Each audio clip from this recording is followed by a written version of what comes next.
क्या आप जानते हो एक ऐसे इंटरनेशनल क्लब के बारे में जिसका कोई कॉमन हेडक्वार्टर्स नहीं है, जिसकी कोई कॉमन आर्मी नहीं है, पर फिर भी अमेरिका इससे डरता है? ब्रिक्स।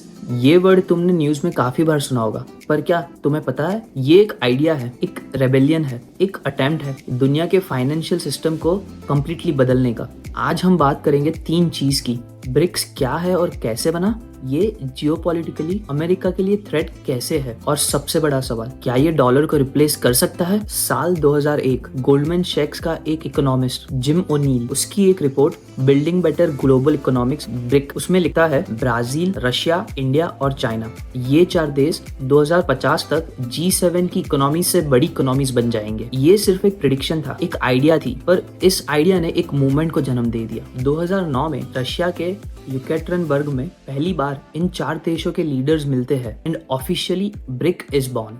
और 2010 में साउथ अफ्रीका एंटर करता है टू कंप्लीट द ब्रिक्स। अब सोचने की बात यह है, ये 5 देश क्यों मिले? क्योंकि इनमें एक चीज कॉमन थी, फ्रस्ट्रेशन। IMF में वोटिंग पावर अमेरिका और यूरोप की, वर्ल्ड बैंक में डिसीजंस अमेरिका के हिसाब से, डॉलर में ट्रेड वो भी अमेरिका की करेंसी, और ग्लोबल रूल्स वो भी वेस्टर्न। ये देश फील करते थे कि वर्ल्ड का फाइनेंशियल सिस्टम इनके लिए नहीं बना, उन पर इम्पोज किया गया है। और उसके जवाब में आया ब्रिक्स। आते हैं असली गेम पे। 2023 में जोहान्सबर्ग में ब्रिक्स की एक समिट होती है और वहां पे एक अनाउंसमेंट होती है। 6 नए देश को इन्विटेशन दी जाती है, इजिप्ट, इथियोपिया, ईरान, UAE और सऊदी अरेबिया, और इवेंचुअली इंडोनेशिया जनवरी 2025 में। अब ब्रिक्स दुनिया की आधी से ज्यादा पॉपुलेशन और दुनिया की 41% प्लस GDP रिप्रेजेंट करता है। ये सिर्फ एक नंबर नहीं है, ये पावर शिफ्ट है। पर सबसे इंटरेस्टिंग चीज क्या है, ये देश एक दूसरे से बहुत ज्यादा अलग है। इंडिया और चाइना का बॉर्डर डिस्प्यूट चल रहा है, ब्राजील और रशिया की आइडियोलॉजी मैच नहीं होती,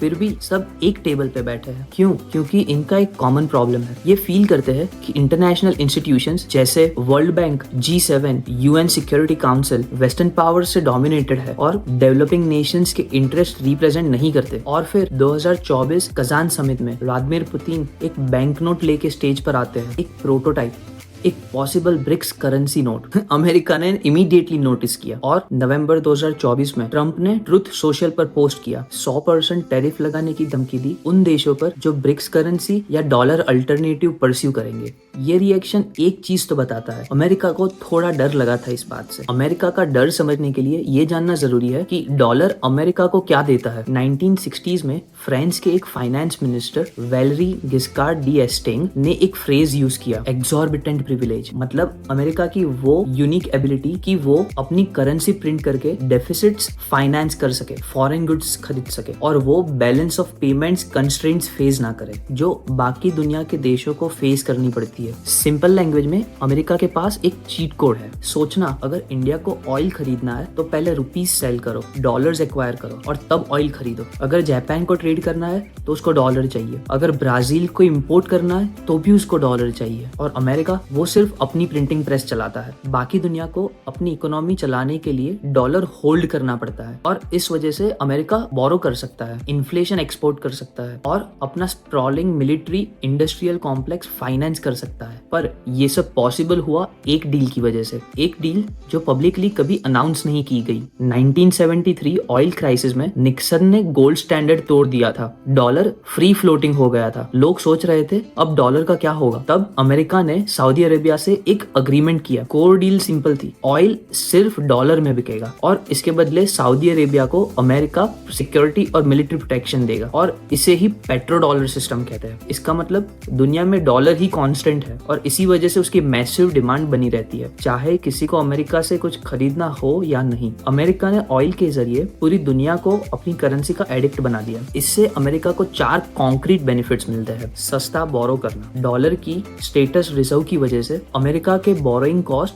10 to 30 पॉइंट से कम होते हैं। अमेरिका अपना डेट बहुत सस्ते में फाइनेंस करता है। Trade deficit no problem, America trade deficits run कर सकता है बिना करेंसी डीवैल्यूएशन के। बाकी कोई देश ऐसा करता तो उसकी करेंसी क्रैश हो जाती। अमेरिका के लिए ये पॉसिबल है क्योंकि डॉलर की ग्लोबल डिमांड बहुत ज्यादा है। बेनिफिट 3, फॉरेन इन्वेस्टमेंट की बारिश। क्योंकि ग्लोबल इन्वेस्टर्स डॉलर होल्ड करते हैं, वो नेचुरली US मार्केट में इन्वेस्ट करते हैं। 2023 में अमेरिका ने $5.3 trillion direct foreign investment receive किया था। बेनिफिट 4 सैंक्शंस, अमेरिका का ब्रह्मास्त्र। डॉलर डोमिनेंस अमेरिका को ये पावर देता है कि वो सैंक्शंस डायरेक्टली इम्पोज कर सके बिना अपनी इकोनॉमी को नुकसान पहुंचाए।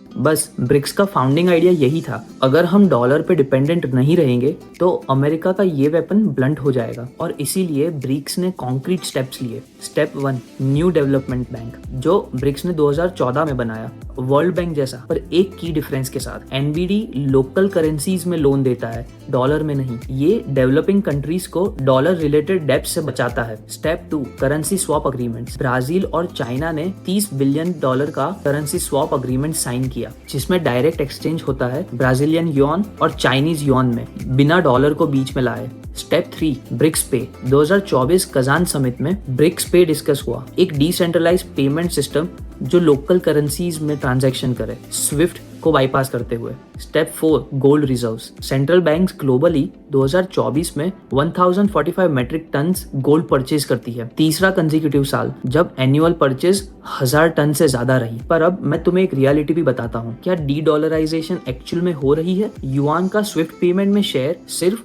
4% था 2024 में, जो 2025 के मिड तक 3% तक गिर गया और ये रिसेंटली 6th प्लेस पे आ गया। जुलाई 2025 Rio de Janeiro BRICS summit में डी डॉलराइजेशन का एक भी मेंशन नहीं था फाइनल स्टेटमेंट में।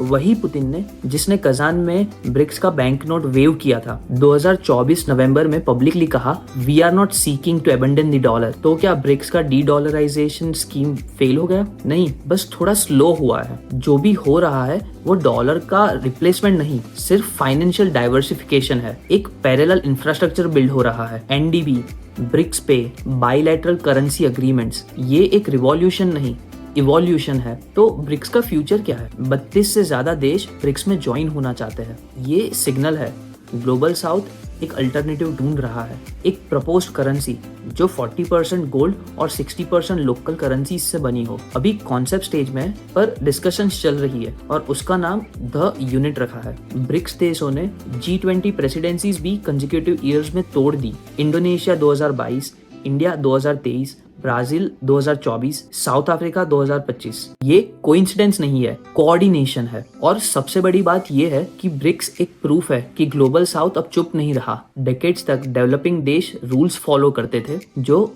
उनके लिए बनाए ही नहीं गए। IMF की कंडीशंस, वर्ल्ड बैंक के टर्म्स और डॉलर की डिपेंडेंसी। ब्रिक्स एक अटेम्प्ट है, इम्परफेक्ट, मेसी, इंटरनली डिवाइडेड, पर जेन्युइनली पावरफुल, जिसका ये कहना है कि दुनिया सिर्फ एक टेबल से नहीं चलनी चाहिए, हमारे पास भी सीट्स होनी चाहिए। ब्रिक्स भले ही अभी थोड़ा ठंडा हो गया है ईरान वॉर की वजह से और इंटरनल चल रहे इंडिया चाइना के डिवीजन की वजह से, पर स्टिल अंदर अंदर पीसेस मूव हो रहे हैं। अब अगली बार तुम्हें कोई पूछे ब्रिक्स क्या है, तुम बताना ये एक रेबेलियन है डॉलर के अगेंस्ट, रूल्स के अगेंस्ट, एक सिस्टम के अगेंस्ट जो डेकेड से सिर्फ कुछ लोगों के लिए काम करता आया है। अभी ये रेबेलियन थोड़ी स्लो है, थोड़ी डिवाइडेड है और थोड़ी डरी हुई है, पर रेबेलियंस तो हमेशा स्लो ही स्टार्ट होती है। गेम तो अभी शुरू हुआ है। क्या आपको भी लगता है ब्रिक्स सक्सीड करेगा? मुझे कमेंट्स में बताओ। मिलते हैं अगली वीडियो में।